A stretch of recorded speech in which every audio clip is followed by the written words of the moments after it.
Hello, hello. Can you hear me? What's up, everybody? This is your boy Christopher Twisted Pup Surratt, bringing you another episode of Black Real Estate Now.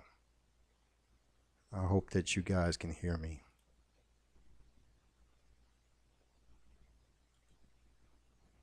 All right, getting everything set up here. How y'all doing today? As always, do me a solid and hit the Cash App Twisted Pup. Get a super chat. Hit the like button, subscribe. Today we're going to be talking about Bruce's Beach, a beach out in LA that was owned by some um, people of color for a long time. And now, hey, there I am. All right. Hi. Thank you for tuning in. My name is Christopher Surratt. Most of the homies call me Twisted Pup. Uh, I'm a realtor out in Central Coast of California. This is Black Real Estate Now. Um, on our show, we talk about real estate, of course. You know, when it pertains to people of all colors, but black people in particular. Um, we also do what's called, you know, how to help a broke nigga buy a house, broke person buy a house. We're at a time where we all need to have some ownership in land, my friends. I mean, it's Atlanta's getting so expensive, and corporations left and right are buying up land to the point where the average Joe can't own a home. So that's what we got to fix, guys. That's what we got to fix. Um, it's an epidemic. We see so many articles talking about J.P. Morgan and Chase and all these other places buying up homes.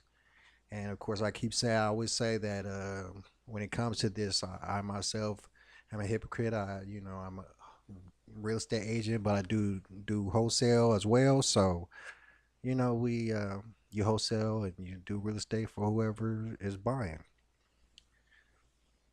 That being said, we're going to be talking about today a black family that had some land in LA that was stolen from them during the Jim Crow era. So let's pull that up. Nice little article.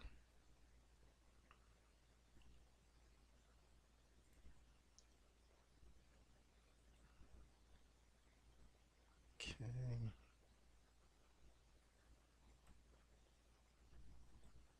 All right, here we go.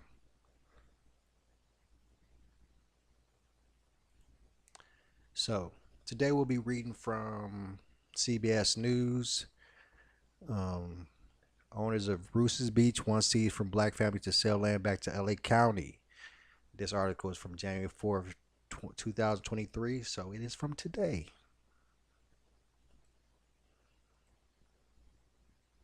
All right.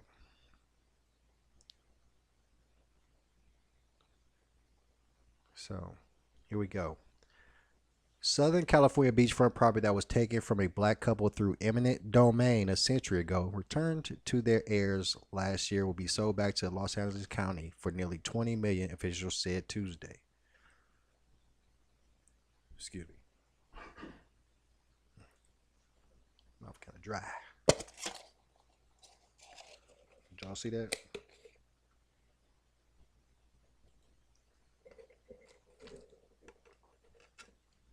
Sorry about that. All right, back to it. All right. The heirs' decision to sell what was once known as Bruce's Beach, a portion of what is now Manhattan Beach, was announced by Janice Hand, chair of the County Board of Supervisors, and State Senator Stephen Bradford, who led local and state government efforts to undo the injustice. This fight has always been about what is best for the Bruce family, and they feel what is best for them is selling this property back to the county for nearly $20 million and finally rebuilding the generational wealth they were denied for nearly a century, Hahn said in a written statement. This is what reparations looks like, and it is a model. It is a model that I hope governments across the country will follow. Okay, so hopefully this is, a starting point for reparations for people who, lost their homes in this kind of manner or lost their land. Because of course we know of too many horrible stories of black families building together, working together, and coming together and making beautiful black cities, and they being destroyed. So, the hope is that we're coming to a point where, you know, uh, reparations are, more likely. I'll never be in the victim mentality. You go get it, but if there is a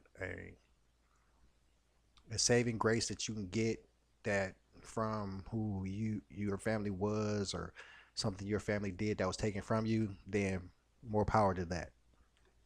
Okay. Okay. Bradford, who authored the state legislation that enabled the land's return, said he supported the heir's decision to sell it to the county because current zoning regulations would prevent them from developing it in an economically beneficial manner. The land in the city of Manhattan Beach was purchased in 1912 by Willa and Charles Bruce, entrepreneurs who had migrated to California from across the country and owned two plots of oceanfront property in the area. They built and opened Bruce's Beach as a smaller resort for black residents on the south shore of Santa Monica Bay. Bruce's Beach was among the first oceanfront properties in the area that was black owned and served the black community, as 60 Minutes reported in 2021. Beautiful picture of the family. All right. This was an opportunity for a leisure business to provide services to African Americans who wanted to come to the beach.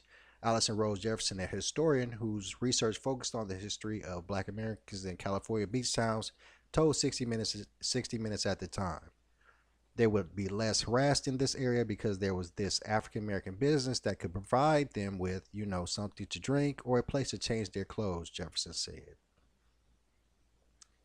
The Bruces suffered racist harassment from white neighbors, and in the 1920s, the Manhattan Beach City Council condemned the property and took it through eminent domain. And the city did nothing with the property, and it was transferred to the state of California and then to Los Angeles County. The county built its lifeguard training headquarters on the land, which included a small parking lot. Just stole their land. Hahn learned about the property's history and launched a complex process of returning the property, including determining that two great-grandsons of the Bruces are their legal heirs. Terms of the transfer agreement completed. All right, let me just say something about that real quick. So, I have to say that I hate that. Well, no, let's look. The lady is named Jessica Hahn, right? Let me look at this.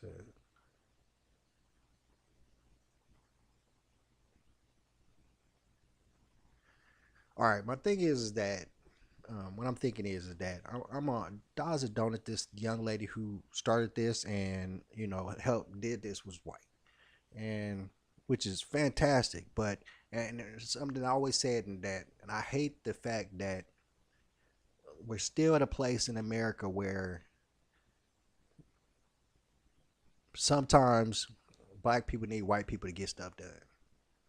Um, it's really still true in real estate because there's an article I probably do a do a show on about how the appraisal system in real estate where appraisers will appraise a black owned home uh, less than a white owned home, and how some black people were being forced to remove everything that showed that they were black in their homes to get a correct appraisal. And it's those type of things that's that type of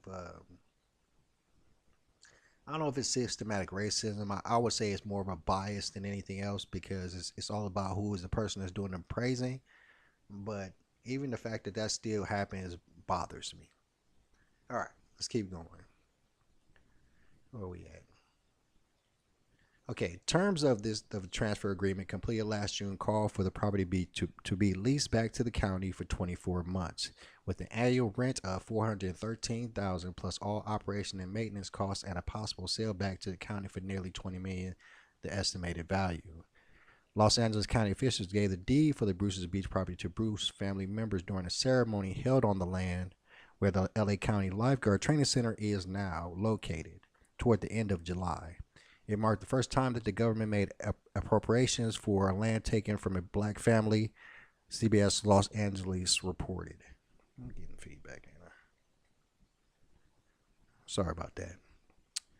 The seizure of Bruce's Beach nearly a century ago was an injustice inflicted upon not just Willa and Charles Bruce, but generations of their descendants who almost certainly would have been millionaires, wrote Hahn in this week's statement. We'll find out who Hahn is. The property's original name, Bruce's Beach, was officially restored by the Manhattan Beach City Council in 2006, with Mayor Mitch Ward, the city's first and only black mayor, leading the renaming campaign. A plaque reading Bruce's Beach was then installed on the property. The city of Manhattan Beach is now working to construct and install an updated plaque that will provide a factually accurate account of the history of Bruce's Beach. Will be placed at the top of the park, according to CBS Los Angeles. All right, just a quick thing on this. So, um, while the reason we're doing this article really is that is just the importance of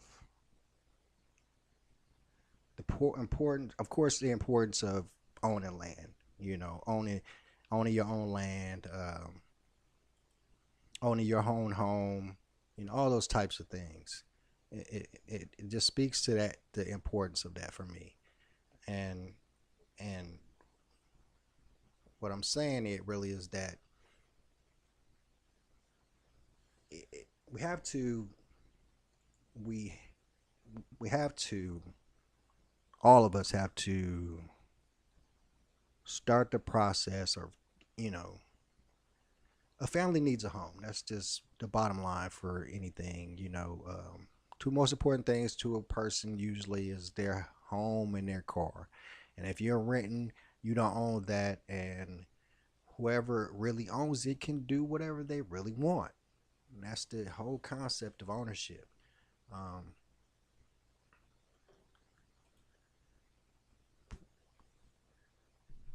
my of course my goal is to make sure that as many people that I can touch around the world own homes. I don't care who you are, broke nigga, rich nigga, um, broke person, rich person. I don't care.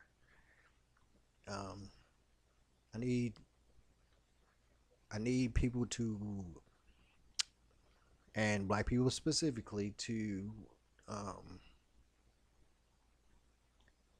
all right, for a long time, it was extremely, extremely convenient for a person to rent. It was extremely convenient. Why was it extremely convenient? Because the person who really owned the home would, in most cases, take care of the maintenance. If something broke, they would take care of it. Um, Water heater went down, they would buy a new one. So it was the ease of it, the not having to fix nothing of it that made renting so popular and made it a thing where lots of people decided that was the way to go. And I totally understood. It made sense. Problem is, it doesn't make sense now. The rents have skyrocketed to the point where um, you some people paying 50% more in rent than they would pay if they had a mortgage on a home. And and if you had that other 50%, not only can you fix those things that's going on with your home, but you could make your home better, buy better equipment. So many things that you could do to help you make your home better. Additions, ADUs, added developments. And so that's the goal here. We're just gonna give y'all the game on the best and easiest ways to find homes, no matter your financial demographic. Um, if you, you know, just have realistic goals, people, please always try to have realistic goals when you're when you're purchasing anything. Have realistic goals, man. I mean, that's why I say, if you a broke nigga, you gonna need to buy a broke house. There's nothing wrong with that. You find a broke house, you be broke. Once you get up in there, you saving money because it's a broke house, so it shouldn't be costing you that much. You know what I'm saying? Take that extra money, you make that broke house into a nice house. You keep it, you flip it, you do whatever you need to do, but you start that generational wealth. You start that ability to live comfortably in a home that you own, that you can do whatever you want to. You can have anybody you want to live in and be happy. Um, that's what life's about. That's really what we're talking about. Um, so yeah. So yeah, I appreciate y'all tuning in. It's gonna be a real short show today. I just promised that I would do a show every Wednesday. So new year, new me. We're gonna do this. We'll stay consistent. We still have the how to how a broke nigga can buy a house part two. It's gonna be a special edition. So that's why we're gonna do it Friday. Um, it's shout out to my fraternity mother Angel.